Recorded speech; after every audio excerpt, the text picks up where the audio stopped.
दोस्तों, Adolf Hitler को आज मानवता के दुश्मन के तौर पर देखा जाता है, जिसने दुनिया पर जुल्म बरसाया। लेकिन हिटलर की इसी इमेज की वजह से बहुत से लोग उसकी बाकी की जिंदगी के बारे में नहीं जानते।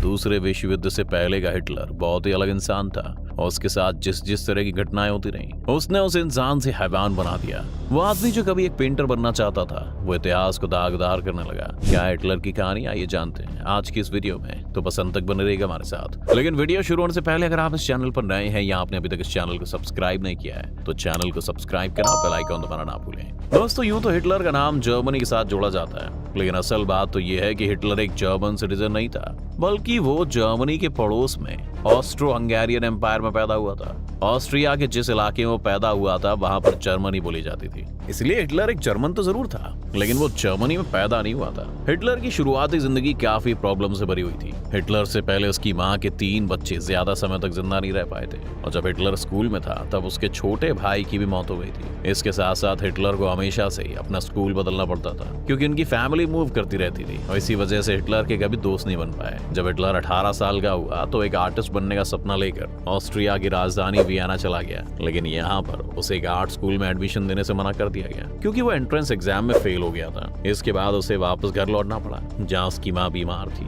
और अपने आखिरी दिनों के करीब थी। इसके बाद हिटलर की जिंदगी में परेशानियों का एक नया दौर आया, जब वो दोबारा वियना गया, लेकिन एक बार फिर वो एक आर्टिस्ट के तौर पर फेल हो गया, जिसकी वजह से उसे वियना की सड़कों पर बिना किसी छत के घूमना पड़ा, और भूख से भी उसका सामना हुआ। इस समय हिटलर के अंदर कोई होप नहीं बची थी, और यह तय था कि वह शायद जिंदगी में कुछ बड़ा ना कर पाए। इसलिए इस गरीबी से जूझने के लिए हिटलर ने आर्मी ज्वाइन करने का फैसला किया। लेकिन हिटलर ऑस्ट्रो हंगेरियन एम्पायर की आर्मी ज्वाइन नहीं करना चाहता था, क्योंकि उसे लगता था कि इस देश में हर रेस और एथनिसिटी के लोग हैं जो उसे पसंद नहीं करते थे। इसलिए वो जर्मनी गया, जहां पर सिर्फ प्योर जर्मन लोग रहा करते थे। वैसे तो हिटलर जर्मन नहीं था, इसलिए वो वहां की आर्मी में भी भर्ती नहीं हो सकता था, लेकिन किसी तरह से उसने खुद को आर्मी में शामिल करवा लिया। हिटलर की आर्मी ज्वाइन करते ही 1914 का पहला विश्व युद्ध शुरू हो गया, और हिटलर की अपनी ऑटोबायोग्राफी के मुताबिक ये उसकी जिंदगी का सबसे अच्छा टाइम था।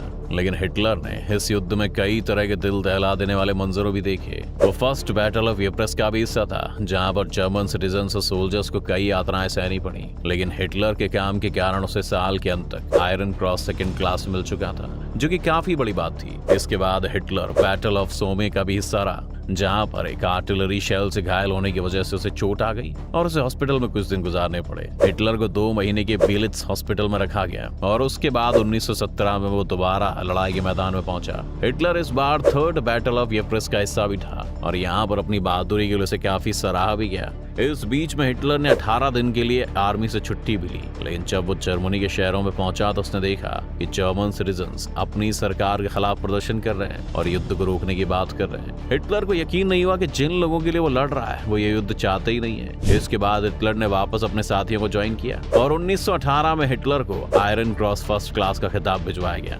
मजेदार बात यह है कि इस अवार्ड के लिए हिटलर का नाम लेफ्टिनेंट ह्यूगो गटमैन ने सजेस्ट किया था, जो कि एक जू थे। इसके बाद युद्ध चलता रहा, लेकिन एक मस्टर्ड गैस के हमले ने हिटलर और उनकी यूनिट के साथियों को इस कदर घायल कर दिया कि वो कुछ समय के लिए अंधे हो गए, और उन्हें दोबारा हॉस्पिटल में भर्ती करना पड़ा। ये पोमेरेनिया शहर का पेस वॉक हॉस्पिटल था, और इसी हॉस्पिटल में हिटलर ने जर्मनी के सरेंडर की न्यूज पहली बार सुनी। इस सरेंडर की न्यूज ने हिटलर को अंदर से झकझोर कर रख दिया, क्योंकि उसे यकीन ही नहीं हुआ कि जर्मनी जैसा मुल्क भी कभी हार सकता है। इसके बाद हिटलर के मन में कई सारे आइडियाज ने जन्म लेना शुरू कर दिया, जो आगे जाकर दूसरे विश्व युद्ध की वजह बने। हिटलर का मानना था कि जर्मन रेस ही सुपीरियर थी, इसलिए वो कभी हार नहीं सकती थी, लेकिन जर्मनी की हार के पीछे ज्यूज और कम्युनिस्ट लोगों की साजिशें थी। उस वक्त जर्मनी के राइट विंग लोग ये मानने लगे थे कि ज्यूज और कम्युनिस्ट लोगों ने जर्मनी के अंदर वॉर का विरोध किया था और सरकार को कमजोर बनाया था। इसके बाद क्योंकि ज्यूज ज्यादातर बिजनेसेस को कंट्रोल करते थे, उनके पास काफी सारा पैसा था, उन्होंने पॉलिटिशियंस को मजबूर किया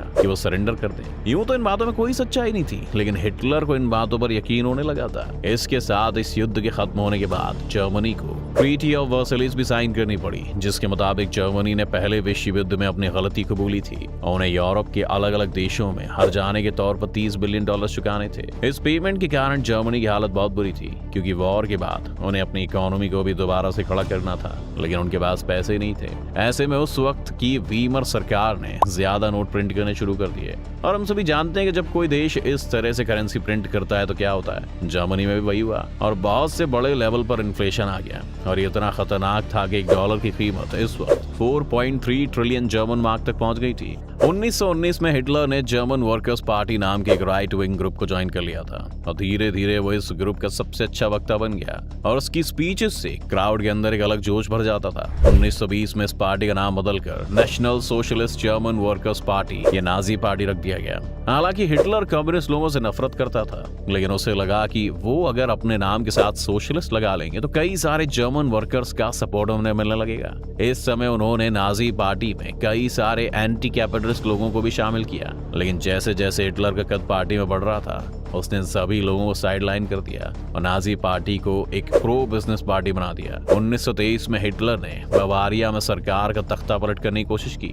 और इस वजह से हिटलर और उनके साथियों को जेल में डाल दिया गया। हिटलर के जेल में जाने के बाद अचानक से उसका नाम पूरे जर्मनी में फैल गया था, और यूं तो हिटलर को 5 साल की सजा हुई थी, लेकिन उसे 8 महीने में रिहा कर दिया गया। इन 8 महीनों में हिटलर खाली नहीं बैठा, बल्कि उसने अपनी ऑटोबायोग्राफी मैं काम्फ लिखी, जो आज भी एक बेस्ट सेलर है। लेकिन जेल से बाहर आने के बाद हिटलर ने डिसाइड किया कि जोर जबरदस्ती से नहीं, बल्कि लीगल और डेमोक्रेटिक तरीके से पावर लेने की कोशिश करेंगे, क्योंकि अब हिटलर वैसे भी काफी पॉपुलर हो चुका था। इसलिए उसे लगा कि इतना मुश्किल भी नहीं होगा। हिटलर ने ज्यूज और कम्युनिस्ट लोगों के खिलाफ बोलना शुरू कर दिया, और साथ ही वो रूलिंग गवर्नमेंट को भी ट्रीटी ऑफ वर्साइलीज के लिए क्रिटिसाइज कर रहे थे। लेकिन तब तक अमेरिका ने जर्मनी की मदद करनी शुरू कर दी थी, और इसलिए जर्मनी की इकोनॉमी रिकवर कर रही थी, और हिटलर को किसी ने भी सीरियसली नहीं लिया। फिर इसके बाद 1929 का साल आया, जब अमेरिका समेत पूरी दुनिया का मार्केट क्रैश कर गया, जिसे हम द ग्रेट डिप्रेशन भी कहते हैं। इस इवेंट का फायदा हिटलर ने खूब उठाया, और इसके लिए उसने ज्यूज को ब्लेम करना शुरू कर दिया।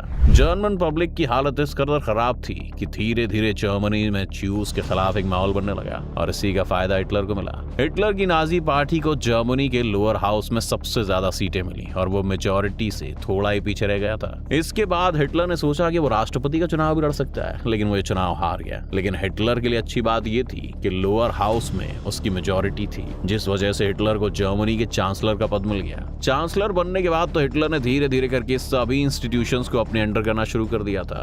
एक इमरजेंसी के नाम पर उन्होंने जर्मन सिटीजन्स के राइट्स को भी कम कर दिया था, क्योंकि हिटलर प्रो बिजनेस था, इसलिए उसे हमेशा से ही बड़े बिजनेसेस का सपोर्ट मिलता रहा। कोई भी हिटलर के खिलाफ नहीं बोल पाया। इसके बाद 1934 में जर्मनी के राष्ट्रपति पॉल वॉन्ग हिंडेनबर्ग की मौत हो गई, और हिटलर ने चांसलर और राष्ट्रपति के पद को मर्ज कर दिया और खुद को जर्मनी का फरर घोषित कर दिया। यहाँ से जर्मन डिक्टेटरशिप की शुरुआत हुई, जिसने क्या क्या किया ये तो आप जानते हैं। तो आप देख ही सकते हैं कि कोई भी यूं ही डिक्टेटर नहीं बन जाता है, उसके पीछे सालों की प्लानिंग और घटनाएं होती हैं जो उसे उस मोड़ पर ला खड़ा करती हैं। आपको क्या लगता है, अगर हिटलर अपना आर्ट स्कूल का एंट्रेंस एग्जाम पास कर लेता तो आज दुनिया कैसी होती? हमें कमेंट्स में जरूर लिखें। उम्मीद है आपको आज की इस वीडियो से काफी कुछ नया सीखने को मिला होगा। अगर आपको वीडियो पसंद आया तो वीडियो को लाइक करें, और अगर आप इस चैनल पर नए हैं तो जाने से पहले इसे सब्सक्राइब करना भी ना भूलें।